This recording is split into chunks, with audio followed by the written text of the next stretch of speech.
These are the top 5 reasons not to buy the new iPhone XS or the XS Max. If you're looking for reasons to pick up Apple's latest phones, skip to this time code. Now, these lists are based on Apple's event. Things can change after a full review. You ready to do this thing? Let's do it. And number 5 is your standard anti-iPhone argument. The XS and Max have no headphone jack, you can't expand the storage easily, and you cannot change your default apps. Also, if you like that home button or Touch ID, those are gone too. At number 4, they're not all that different from the iPhone X. The iPhone XS and Max don't really have that many new or unique tricks. Oh, okay, a fancy bokeh effect?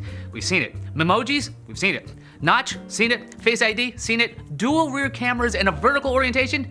We've seen it. If you've got an iPhone X, you've got very little reason to upgrade. Number 3 is the price. The XS starts at $999 and goes all the way up to $1,349. The XS Max starts at $1,099 and maxes out at $1,449. Do you really want to spend that much money on an S model? Coming in at number 2, no 5G. 2018 is a terrible year for upgrading your phone. 5G networks are coming very soon. Yes, the XS and Max, henceforth known collectively as SMAX, have gigabit LTE, but that's a stopgap. When 5G wireless networks go online, the SMAX won't be able to take advantage of them. Before we get to number 1, let's talk about 5 reasons to buy the iPhone XS or S Max. At number 5, we've got new finishes on the new iPhones. Yes, this is very superficial, but it's still a reason. There's silver, space gray, and gold options, and they're shiny. So shiny.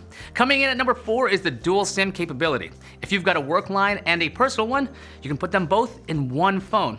Yes, lots of other phones have had this ability in the past, but the XS and XS Max are the first iPhones to support the feature. Dual SIMs can also be really handy if you travel a great deal. At number 3, new camera tricks. Apple showed off the ability to change the depth of field after a picture was taken using the newest iPhones. It's kind of like that Lytro camera that came out a few years ago.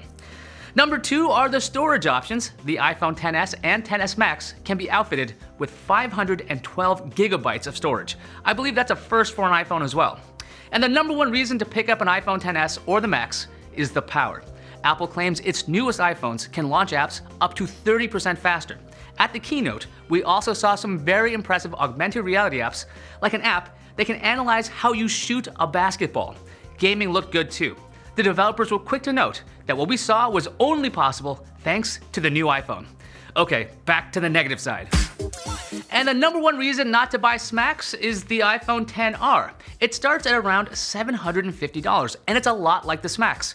The XR has the same processor and Face ID as the SMAX. On top of that, it generally has the same SMAX experience, no home button and gesture-based iOS. While the XR has just one rear camera, it does have a similar portrait mode and depth control like the SMAX. Also, the XR has an interesting size. It has a 6.1-inch screen. It's a little bit bigger than the S and a bit smaller than the Max. The XR is kind of a wild card in the iPhone lineup. That does it for us. We'll have full reviews of the S and the S Max at CNET. I'm Ayaz Akhtar, and I'll argue anything.